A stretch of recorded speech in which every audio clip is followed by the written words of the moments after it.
Hello and welcome to this video. In this video, we are going to have a recap of some of the concepts that you have learned in CS 111. So these are some of the topics that we are going to have a look at.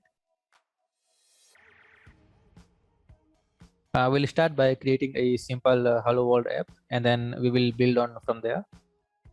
So you can create a file by going to File, New, and then click on Source File. So you will have this hash include IO streamline to include the necessary headers we need for cout and cin. And then we have the namespace. Then we have a main function, right? This is the entry point of our program. So this is where the execution of the code begins. And then at the end, we have return 0. So this is to indicate that the program has ended successfully. So whatever you want your code to do, right? You will write the logic of your code over here. Now, when you want to print something on the screen, we are going to use the cout statement. So cout followed by whatever you want to print.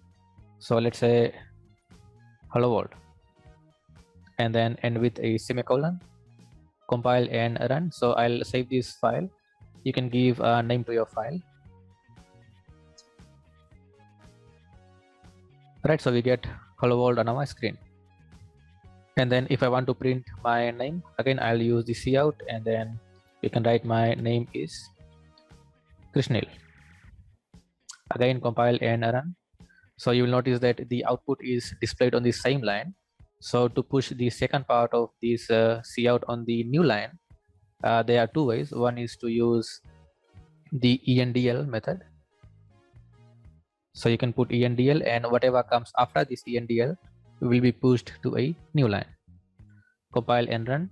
So the second line is printed on a new line. And the other method is to use /n. So again, this will push the output to the second line. So you can use whichever method you prefer. Then if you want the user to enter some value to your program, then you will use cin. So cin followed by the variable name which you want to store the value in. Let's say name. And before this, we need to declare a variable to store the name. So we can say string name, right? We'll come to the variables later. And then over here we can say enter your name.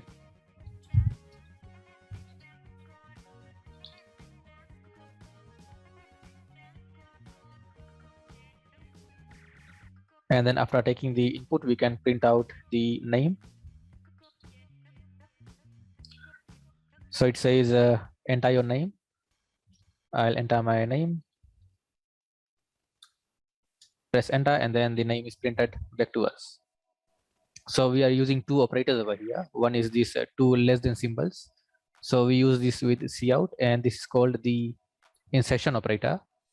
And the other one is the one that we use to take the input from the user, and this is called the extraction operator. So insertion and extraction. Then if you want to write comments in your code, so one is the single line comment and the other one is the multi-line comment.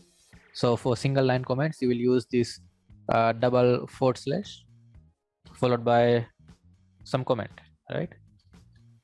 For multi-line comment, you will use the / and then this asterisk symbol, again with closing / and then inside this you can write whatever comment you want, right? So you can write as many lines as you want inside this multi-line comment. Then we have the variables. So there are a number of different types of variables. One is the int. So with int you can store only the whole numbers such as -5, 0, 6, 90, and so on. Then we have float. So float is used to store floating point numbers, that is the decimal numbers, one with decimal points, for example 5.7, -6.8, and so on. Then we have double. This is also very similar to float in the sense that we can store decimal numbers, right? Same as 5.7, -6.8, but double provides a greater precision than float. A double is 8 bytes and float is 4 bytes. So if you want your decimal points to be more precise, then you can use double. Then we have string. This is used to store text, right? Any text that you have, you can store using this string variable. Then we have char.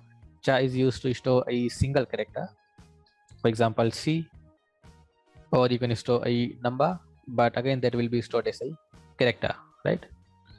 This 4 is not same as a integer 4. Then we have a boolean variable. So this is used to store only two values, right? It can either have true or false. So let's see some of the examples where we can use each of these variables. So let's say you want to store the details about let's say your pet. So the name of the pet will be string because that is a text. So we can write string name. Let's say the name of your pet is Romy. Let's say it's a dog. And then let's say the initial of the dog. So the initial would be R, right? So since we are using only a single character for initial, and that is a char, so that must go inside single quotations, right? Whereas for string, the value goes inside double quotations. And then let's say we have age. So the age, let's say it is 2 years. So that goes as a integer. If you want to store the height, let's say the height is 50.5 centimeters. So we can say float height equals 50.5. We can also store the weight. So double weight is equal to, let's say 30.65. So in here, float and double does not really make a difference because we don't have many decimal places. But if you have a lot of decimal places, then it is good to use double. Then let's say we have a choice over here. So let's say you want to store whether your dog likes fish. So it can either be yes or a no. So that is, let's say, true. So either the dog likes or doesn't like. We also have a special one, that is the constant. So we use constant when we don't want the value of a variable to change. And these are the values. For example, we have pi, or let's say the number of seconds in a minute. So I'll remove this part and I'll create a constant variable. So let's say we want to store the number of seconds in a minute. So we can say seconds is equal to 60, right? And this will be a integer, right? So we have constant, data type, name, and then the value. And then if later we try to change the value of seconds in our code, then this will give us a error because it doesn't allow the value of a constant to be changed. Let's say if we change it to 56, and if I run this, right, it says assignment of read-only variable seconds, right? Then we have different types of operators. We have assignment operators, we have arithmetic operators, we have comparison operators. So these are the arithmetic operators we have. We have plus for addition. So if you want to add, let's say, x and y and assign the value to z, then you will write x plus y. Then for subtraction, we have this minus symbol. For multiplication, we have asterisk. For division, we have this / symbol. For modulus, that is the remainder. For that, we have this modulus symbol or the percentage symbol.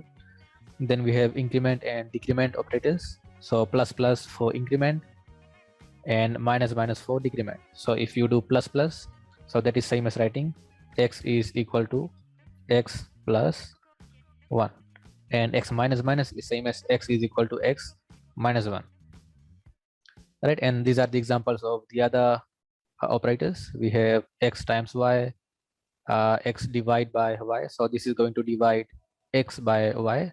So let's say if you want to divide 9 by 3, so 9 divided by 3 is 3. So 3 will be stored in z. Then we have x modulo y. So let's say you want to know what is the remainder when we divide 10 by 3. So 10 divided by 3 is 3, and the remainder we have here is 1, because 3 times 3 is 9, and we have 1 as the remainder. So that 1 is stored in z. Then we have the assignment operators. So equal is for assigning a value to a variable. So let's say you want to assign the value 5 to x, so you will say x equals 5. We also have this plus equals. This is a short form of writing x equals x plus 3. So this is same as writing x plus equals 3. Then we have the same for minus, times, and division. We also have a short form for modulus. So we can say x mod equals 3. So this is same as writing x is equal to x modulus 3. Then we have the comparison operators. So equal is for comparing. So there's a difference between a single equal and double equal. So the single equal is for assignment, when you want to assign a value to a variable, and this double equal is for comparison. So if you want to compare whether x is equal to y, then you will use the double equals. And we mostly use all of these inside the conditions, right? So you can say if x equal to y, right? So we'll have a look at the conditions later on. Then we have x not equal to y, right? So this is the not equal comparison operator. So you want to check whether x is not equal to y, so you will use the not equal symbol. And then you have the greater than symbol, less than, greater than, equal to, less than, equal to. Then we have the logical operators. So the first one is this double ampersand. That is to check if two or more conditions are true at the same time. So if you say something like x is less than 5 and x is less than 10. So if both of these conditions are true, that is if x is less than 5 and x is also less than 10, then this entire expression will be evaluated to true.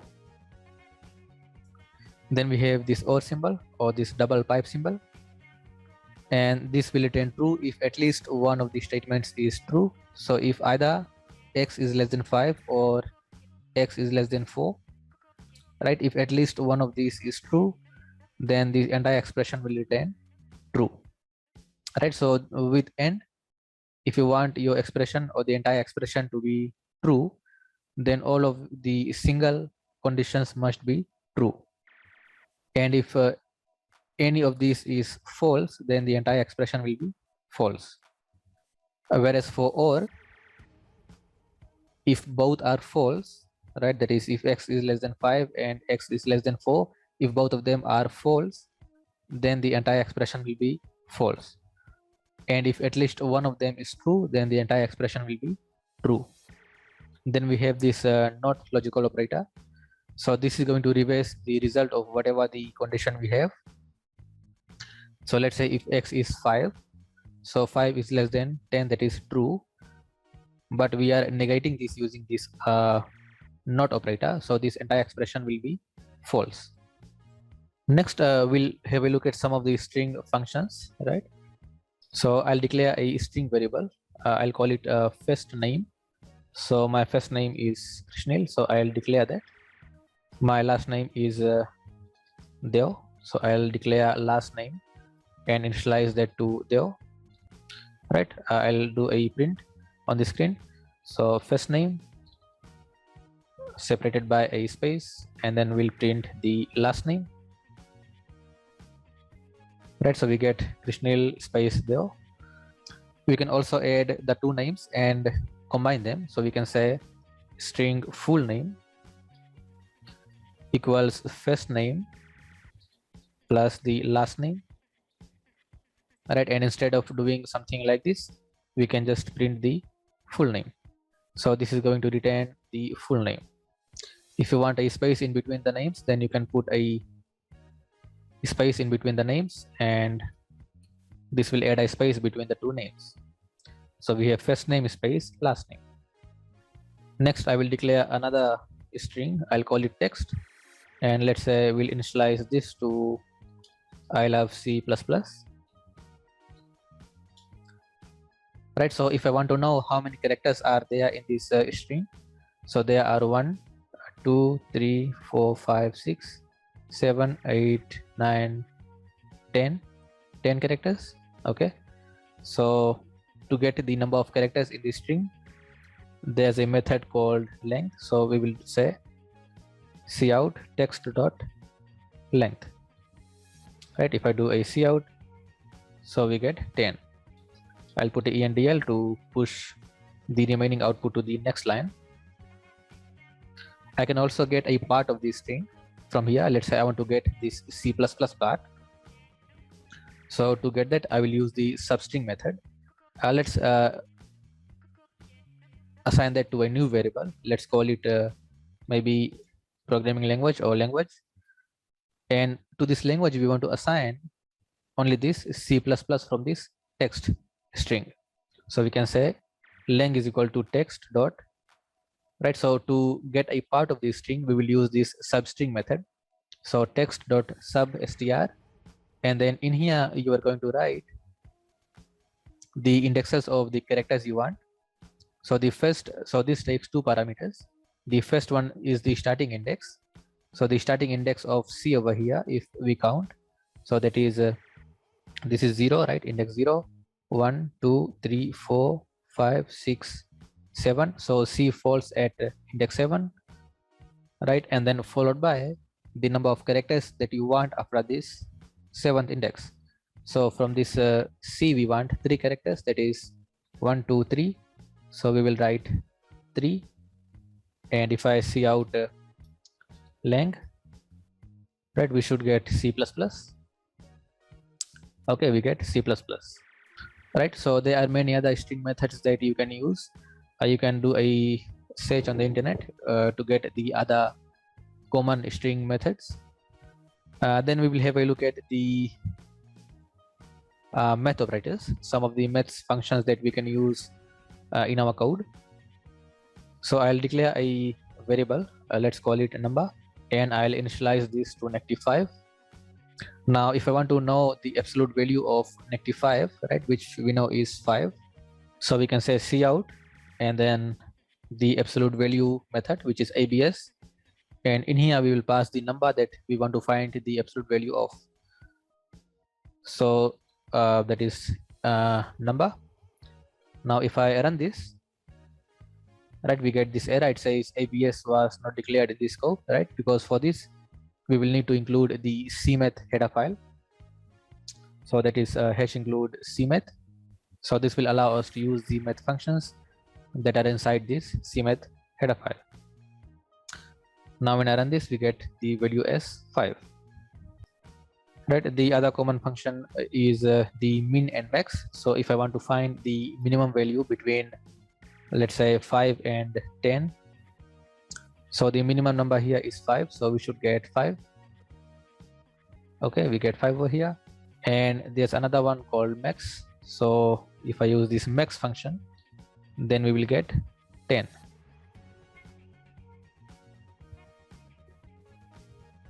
We also have the ceil and flow methods. So let's say I have a float variable, let's call it val, and initialize it to, let's say, the value of pi, which is 3.14. And let's say we want to get the next whole number from here, so that would be 4. So to get the next whole number, we will use the ceil method for sealing. So cout a ceil of value, right? So we get 4. And if you want to get the minimum number or the next smallest number, so that would be 3. And for that we have the flow method. So flow of val, we should get 3. Then next we have the conditions. So we have if, else if, and else. So the basic syntax is we have the if keyword, then we have some condition, followed by this opening and closing curly braces, and inside here we have some code that will execute if this condition is true. Then we have a optional else if. Again we have some condition over here, and if this condition happens to be true, then whatever code is inside over here in the second part will be executed. And then again optionally we have the else part, right? This will not have any condition. So if none of these conditions match, then whatever goes inside this else will be executed. right? So we'll have a look at a simple example. So let's say you want to print a good morning or good day message to the user depending on the time of the day. So we'll declare the time of the day in 24 hours. Let's say the time is 22, right? That is in 24-hour clock. So we can say if the time is less than 10, so 10 is during the day, that is 10 a.m. So if the time is less than 10, then we can say good morning, right?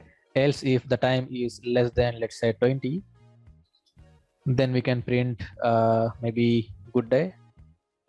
Else if the time is greater than 20, that is in the afternoon or at night, then we can print maybe good evening, right? So we have 22, which is not less than 10. So this part is false, so we should not be getting cout good morning.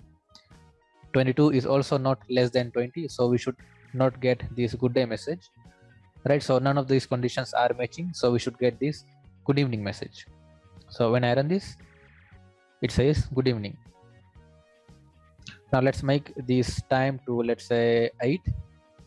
So now 8 is less than 10, so we should get this good morning message. It says good morning. Now let's see what happens if we remove this else from here. So what do you think should happen? So 8 is less than 10 and also less than 20. So when I run this, we get good morning as well as good day.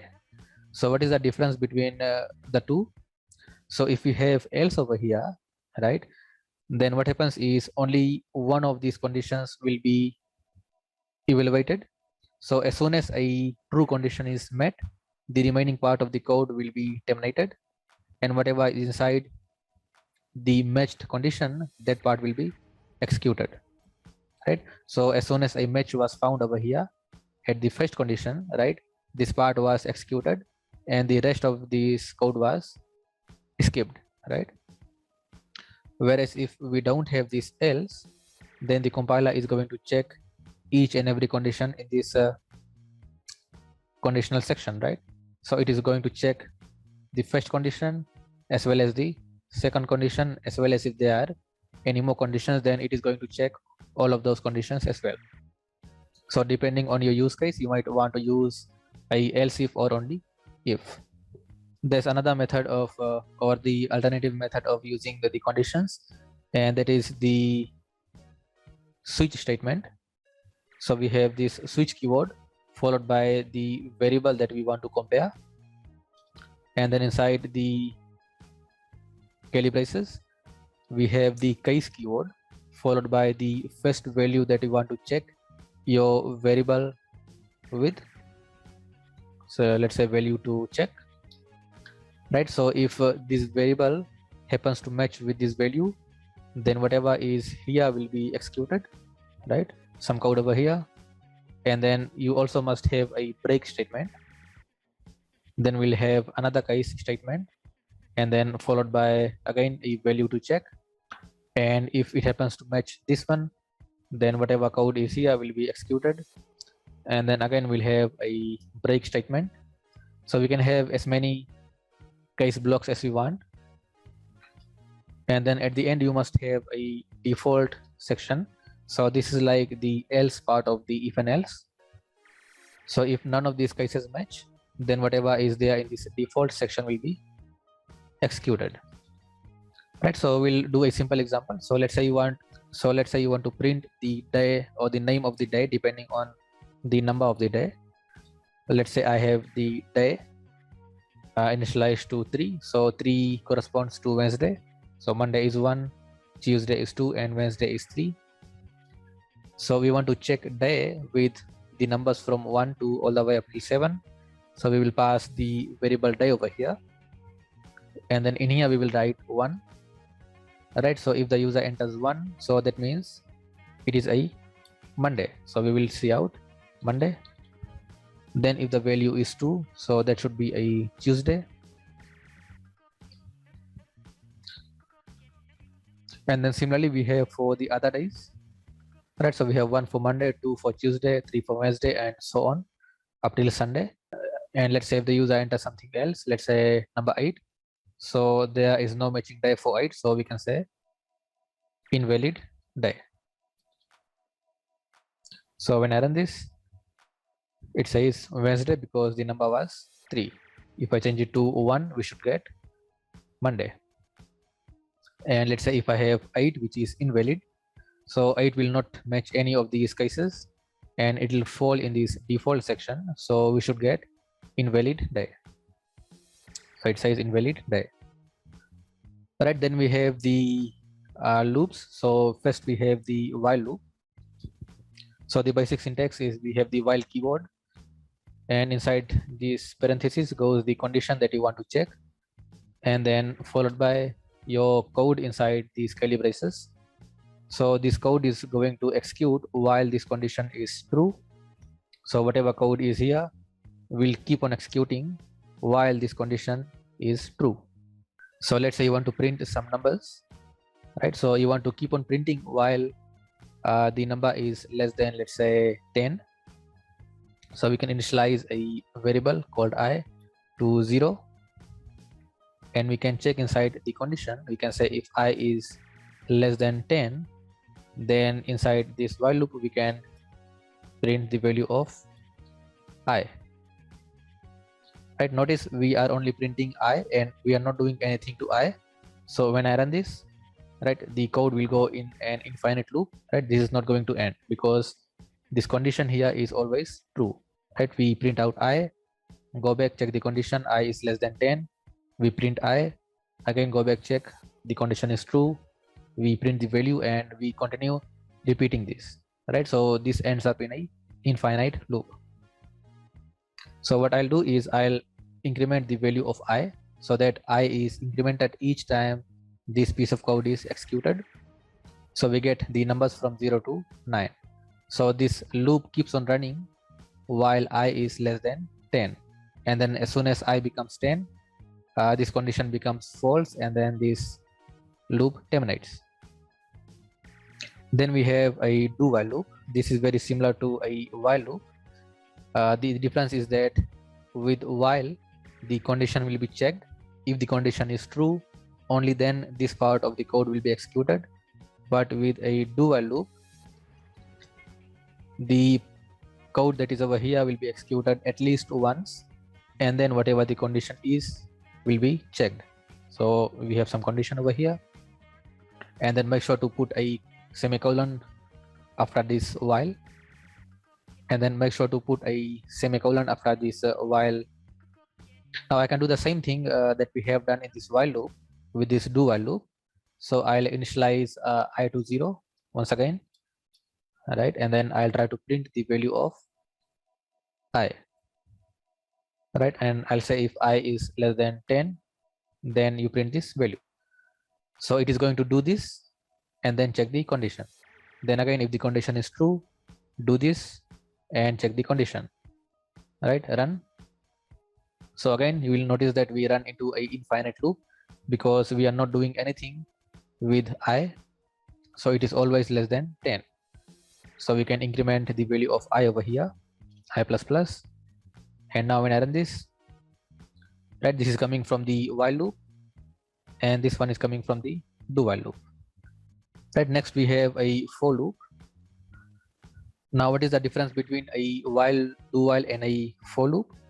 So we use while and do while when we are not really sure how many times we want to execute a piece of code. So we continue on running the code while this condition is true, right? And as soon as the condition becomes false, we terminate the loop. But with a for loop, we use a for loop when we are sure or we know the number of times a set of code needs to run. So the syntax is we have for, and then we have 3 parts over here inside these parentheses. So first part is the initialization, then we have some condition, and then the third part is the increment, and then followed by the piece of code inside the curly braces that you want to execute. So condition, the first one is the initialization, So we can say int I equals 0. So we initialize a variable, and this is going to control the number of times we want to run our code. And then condition, so how many times or till when should we run our for loop. So let's say while I is less than 10. And then increment, so after executing this part of code, we increment the value of I, and then we continue executing. So again, we'll try to print the values of I. So we can say cout I and then endl run. So again, we get the values from 0 to 9. Right, then we have two keywords over here, break and continue. So we use these two inside a loop, either for loop, while loop, or a do while loop. We have the break keyword, and we use the break keyword to break out of a loop when a condition is met, or depending on some situation. So if I say if I is equal to 5, then we will say break. So what happens here, as soon as I becomes 5, right, then this loop will terminate and the rest of these numbers will be skipped. So when I run this, we only get the numbers from 0 to 5, right?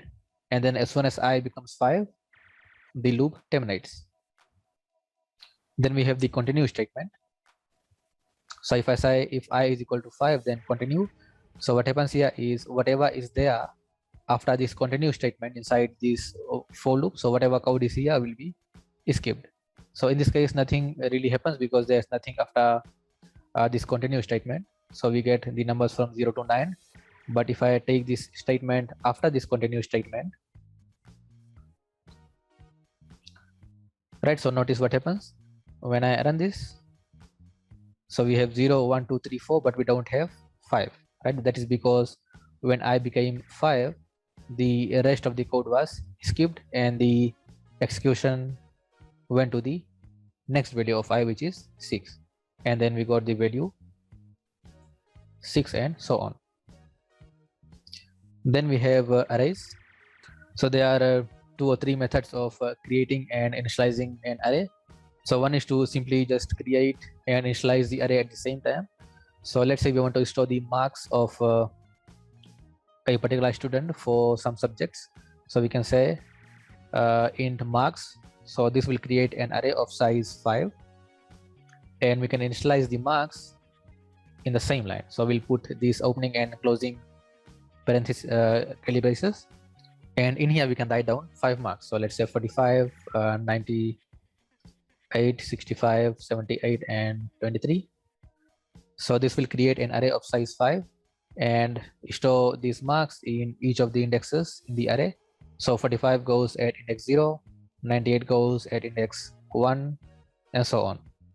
So if you want to print a particular value, we can say cout the array name and then the index value. So let's say you want to print this 45, which is at index 0. So you will write index 0 over here and then end line. So we get 45. If you want to update a particular mark, right, then again you can use this index method to update the mark. So we can say, let's say marks at index 2, we'll change it to, let's say, 100. So the mark at index 2, which is the 65, this will change to 100. So if I change this to 2 and print, so we get 100. So with arrays, we usually use some kind of loop to go over each of the values. So we'll try to use a loop to go over each of these values and try to print them. So we'll use a for loop. So we'll go from 0 all the way up till 5 because there are 5 elements in the array, and we can say I plus plus. And then in each of the iterations, we can print out the value of marks at index I. Right, so we get 45, 98, 100, 78, and 23. We can also use a loop to initialize the values of an array. So maybe we can say we'll have a separate loop over here to initialize the values of the array.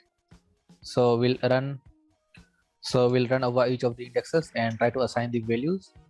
So we can say marks at index I, right? We'll assign some value. So we can say marks at I is equal to maybe I times 10. So when I run this, we get 0, 10, 20, 30, 40, right? So because first I was 0, so 0 times 10 is 0, we get 0. Then I becomes 1, 1 times 10 is 10, and so on. We can also use a file to assign the values to a array. We can read the values from a file and then assign the values to the array, right? So we'll look at the files later in the section. So this was a single dimensional array. Next we have a 2D array. So let's say you want to store these values inside a 2D array. So this time we have the marks of many students. So we have Tom, Peter, Steve, and so on. And then we have the marks for each of the subjects for each student. So Tom scored 90 in maths, 85 in English, 45 in chemistry, and so on. And then likewise for the other students. So you will notice in here we have 7 rows. So this is row number 0, 1, 2, 3, 4, 5, 6, 7, right? So indexes from 0 to 6, right? 7 rows indexed from 0 to 6. And then we have 5 columns indexed from 0 to 4.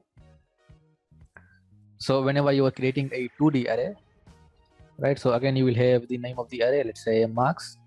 And this time we will have 2 square brackets. In the first one, we will write the number of rows. So in here we have 7 rows, right? So we will write 7.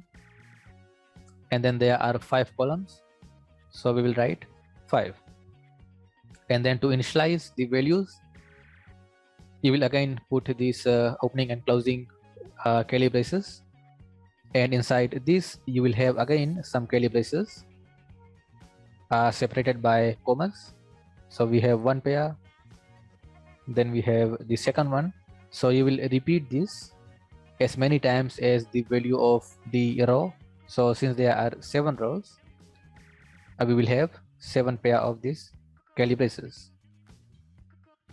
So we have 1, 2, 3, 4, 5, 6, 7, right? And then whatever value you write inside this first curly brace will correspond to the first row in our array, right?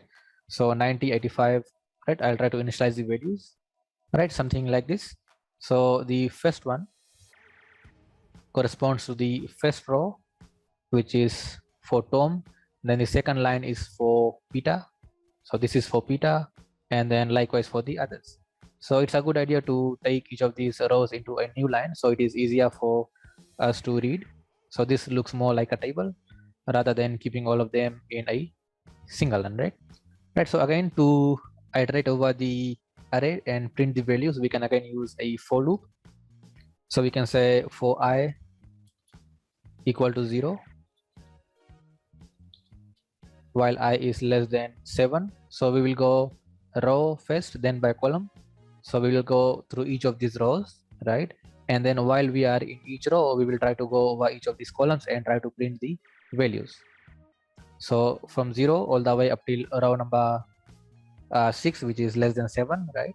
So this is index 6, which is less than 7. And then we can say I plus plus.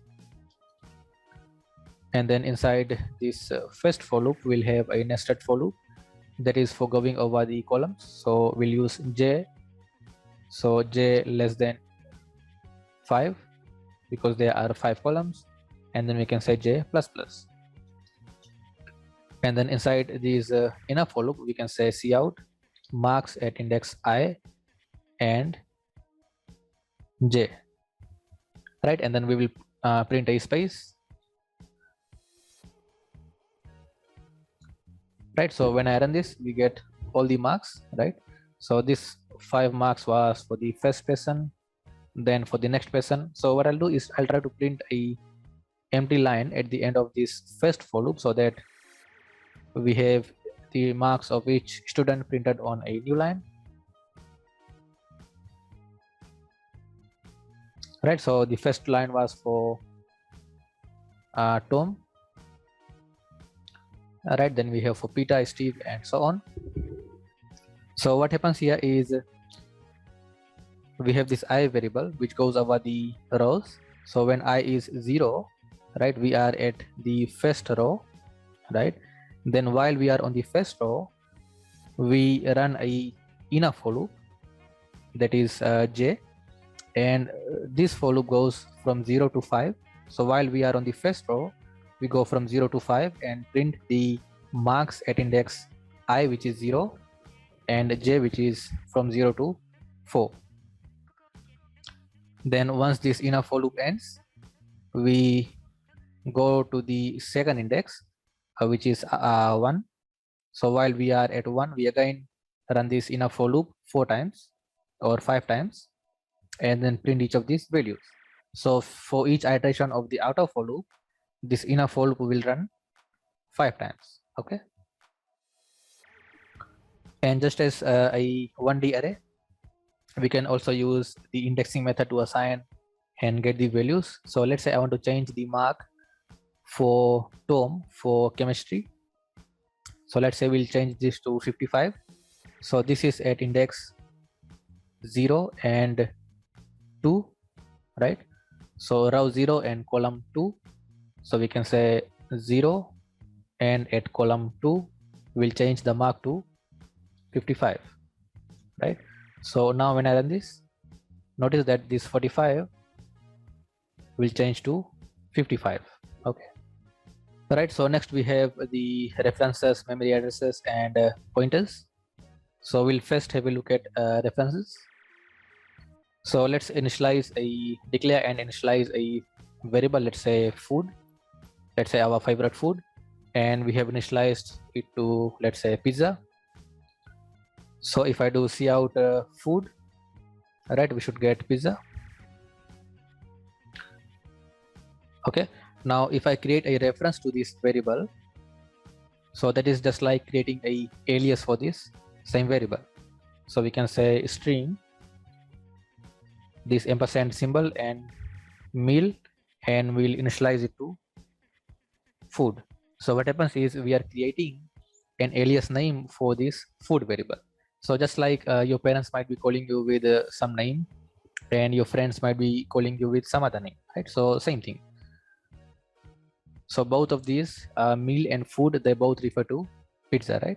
So if I print the value of meal, right, we will again get pizza. Right, so both print pizza. Right, I can also use either of these variables to update the value of the variable. I can say, let's say, change food to, let's say, burger. So when I do this, both the values of food and meal will change to burger. So we have burger and burger. Right, you can either use food or meal to change the value, right, because both of them refer to the same variable. Right, and next we have memory addresses. Right, so if you want to get the address of the memory where these variables are stored, then again we will use this ampersand operator. So we can say cout. If I do ampersand food, then this will give us some memory address. Right, we get this hexadecimal number. Right, notice the difference how we have used this ampersand symbol. Right, I can even write meal over here, and both of them will give us the same address. Right, because both of them are referring to the same address, so we get the same thing. Right, but notice how we are using this ampersand symbol. Over here we are using this ampersand symbol to create an alias name, but if I do a cout that variable name with this ampersand symbol, then that is going to print the address of the variable. Then we have the pointers. So let's create a pointer variable. So let's say food ptr, and let's make it point to food. Now when you create a pointer, you must have this asterisk symbol over here. Now when I run this, you will notice that we get some error, right? And that is because when you have this pointer variable, then you must assign it to a address, and to get the address, we know we will use this ampersand symbol. So now when we run this, the code execute successfully. Now I can print the value of the pointer. So we can say cout food ptr, right, and we should again get the same value as this two. Okay, we get the same address. Now what if you want to print the value of this food or meal variable using this pointer? So for that you can use this dereference operator, or we can say the contents of food ptr. So this should give us the value burger. I can also use the pointer to change the value of the variable. So if I say food ptr equals, let's say, chicken, right, so when I run this, we will get an error because this is not valid, because we are using a pointer. So we must put a dereference operator over here, or we can say change the content of food ptr to chicken.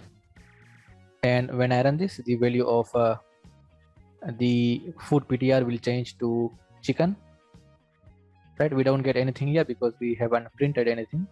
So let's try to print the value of let's say food now.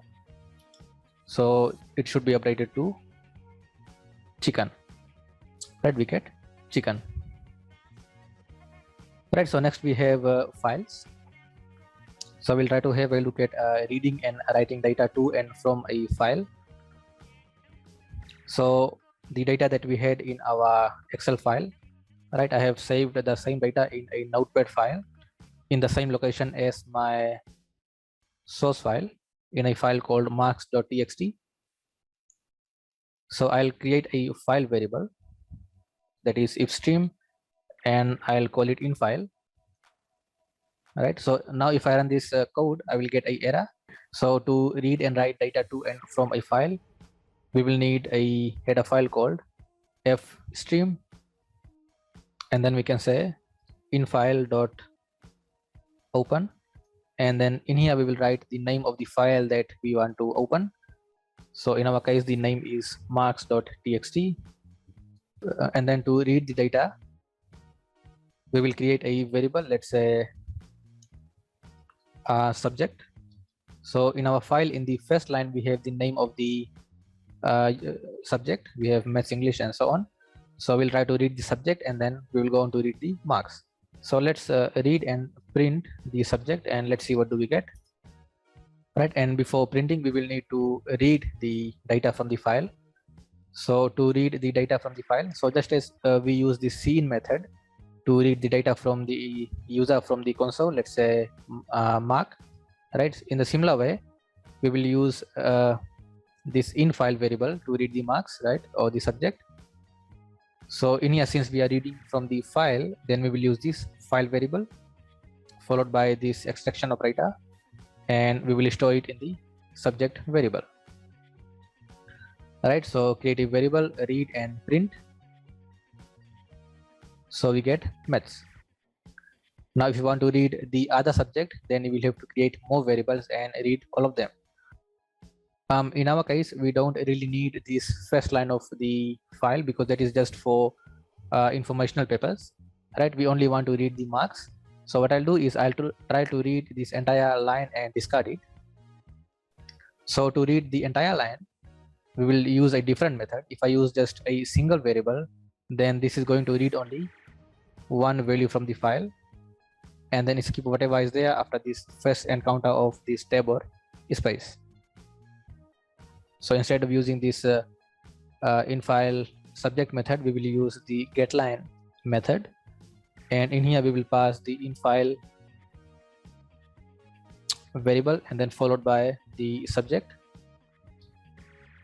So what this will do is it's going to read the entire line in the file.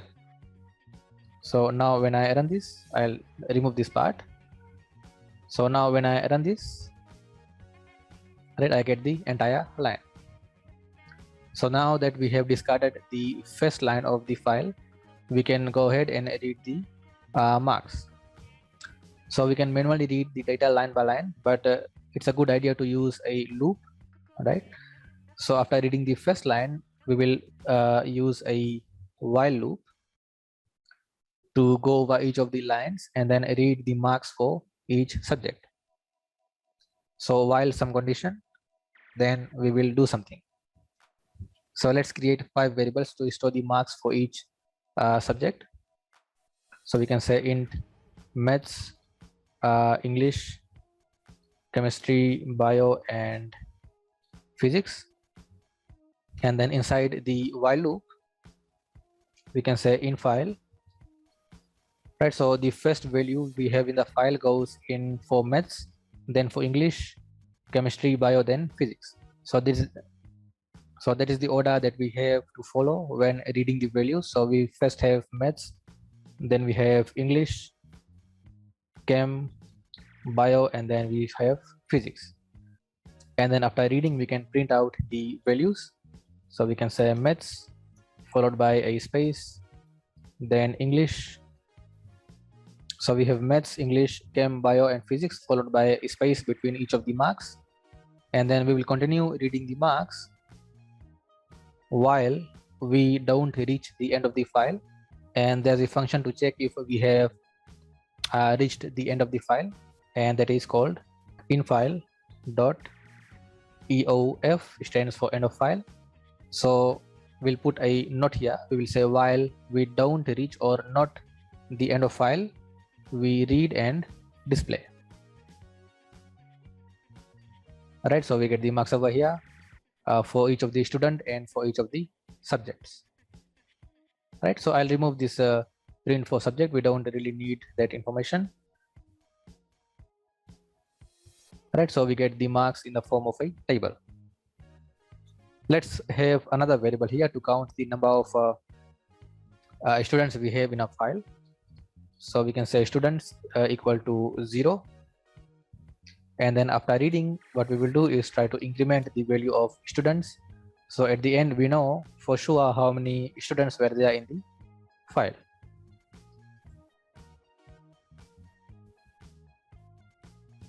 Now you will notice that we get 8 over here, but in our file, there are only 7 lines, right? So 1, 2, 3, 4, 5, 6, 7. So what do you think is happening? If you look at the data over here, then you will notice that the last line is repeated. So how can we go about fixing that error?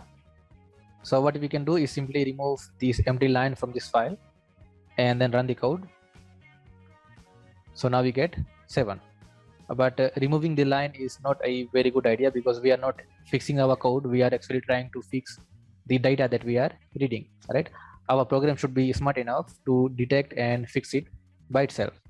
So we'll leave this line over here and run the code again, right? So we get 8. So instead of removing the line from the file, what we can do is over here, we can say if we have reached the end of the file, if in file.end of file, then we can break, right? So recall this break statement earlier. We can use this to terminate a loop. So now when I run this, right, so now we get 7. But if you notice again that we have this last line printed twice, right? So there's nothing wrong with that, right? We are only getting a printout over here, right? We are not actually reading any data. So this is the data that we need, and there are 7 lines that we have read. Now let's see what happens if I remove this line from this file, right? Save and run. So now we get 6. So we are missing out on some data. So if I have this line, then our program works correctly. But if I remove this line, then it doesn't work. So using the first method, if we don't have this break statement, and if I have this empty line, then we get 8 lines of data. But if I don't have it, then it works fine. So to fix that, we have used this if condition, but now it is working the other way. So if I have this line, then it works, and if I don't have this line, then it doesn't work. So is there a better way to read the file so that it works in both the cases, when we have or when we don't have these extra lines? and that is to read the data inside this condition. So we'll remove this part, and whatever we are doing over here inside the while loop, we will take this and put it inside this while condition. Right, and now we don't need this line. So now if I try to read the data, right, notice we get 7 lines, even though we have so many different lines over here, empty lines. And even if I remove this line, then we should still get 7, right? So this time it works in both the ways, whether we have or we do not have any extra lines, right? So what I recommend is to use this method to read the data from a file. So that is for reading the file. We can also write the data to a file. For writing, we will need to use offstream, right? I'll create another file called marks1.txt, and then what I'll do is inside this file, I will write this data. So just as to put the data on the console, we use cout and then whatever we want to print, right? To the file, we will use the file variable which was in file. Let's change it to out file to make it make more sense. Out file. So we can say out file, and then in here we can print the marks. So let's say 34 and 56. Right, run this, and right, so nothing comes on the screen. But if I look at the place where we have our source code, we have a file called marks1.txt, and if I open this, we have 2 marks over here, 34 and 56, and they are together because we don't have any space in between these two values. So if I put I space over here, then they should be separated with the space. I run this again. All right, open the file, and we have 34 and 56. Right, so notice what happens when I run this code. Whatever mark was there previously was overwritten. So if I change this to 65, all right, so currently we have 34 and 56, and if I run this code, then that 34 and 56 will be overwritten by 65 and 56. Right, we have 65 and 56. So what can you do if you want to append the data to a file and not overwrite them? So to do that, you need to open the file in the append mode. So along with the file name, you will need to pass a second parameter. You will write iOS :, and you will write app, right? This is for append. So now if I put some more data, let's say 156, right, nothing happens over here. And if I open the file, you will notice that the previous data was there, but new data is also written. So let's write 165, 45 and 78, right? Run this. So we have the data written to our file, right? If I write some more data over here, let's say 67, 43, run this. So the old data will remain there, and this new data will also be written to the file. Reload the file. So we have the old data plus the new data. So that was about writing and reading to and from files. Now let's have a look at functions. So to create a functions, there are two ways. One is we can declare and initialize the function on top of the main function, and the other is to use the prototyping method. So with the first method, we can create a function over here. We'll have some data type for the function, then followed by some function name followed by the parameters, if there are any, that you want to pass to the function, followed by the body of the function, and optionally we have the return type if there is a return type for this function, right? So let's say we'll create an array, as before. Let's say mark of size 5, and we'll initialize it to some values. And let's say we want our function to calculate the sum of the marks and return the mark. So since we are trying to calculate the sum of the integers, right, then the sum will also be an integer. So the return type for the function will be int, followed by a function name that describes what the function does. So let's say sum array, and then in here we will need to pass some parameters. So since we are trying to find the sum of the array, we will pass the array, let's say IRR, and followed by the size of the array, right? So whenever you pass an array to a function, you must also pass the size of the array as well. Then inside this function, you will write the logic of the function. So let's iterate over the array and try to get the sum.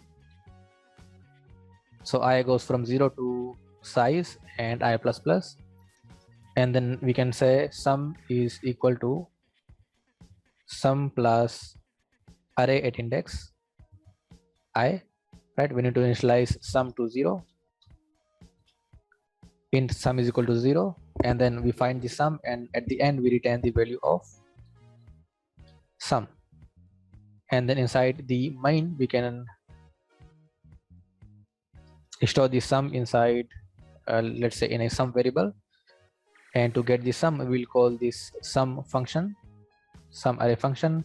We will pass our array along with the size of the array, which is 5, and if I see out the value of sum, we should get the value of sum. So we get the sum as 215. So the sum of these values must be 215, right? Your function does not necessarily have to retain a value, right? It can also be a void function. So with functions you can write all the data types that we have learned over here: string, integer, boolean, double, float, along with one more which is void, right? So this we use void when we don't actually want to retain some value. We only want our function to do something and just terminate. So let's say we want to write a function to print the contents of the array. So again we will pass the array and the size of the array, and then inside this function we will run over the array and try to print the values of the array at each of the indexes. Array at index I, right? And if I call this sum print function, print array, and I'll pass the marks array along with the size, right? So we get the values of the array printed. So in this print array function, let me run this once again. So we have these numbers 23, 56, and so on. And after printing, the program ends. So what if we want to pause our program each time each number is printed? So to do that, what we can do is we can write a command here called system pause. So inside double quotations, you will write pause. And now when I run this, right, we get the first number, that is 23, and it says press any key to continue. So if I press, let's say, my space key on the keyboard, we get the second number, then press the key again, we get the third number, and so on until the program ends, right? Now let's say we also want to clear the screen every time each number is printed. So we only want to see the current number and we don't want to see the previous number that was printed. So we want to erase everything that was printed before. So for that we will use this cls command. So I'll put this over here called system cls, and now when I run this, it says press any key to continue.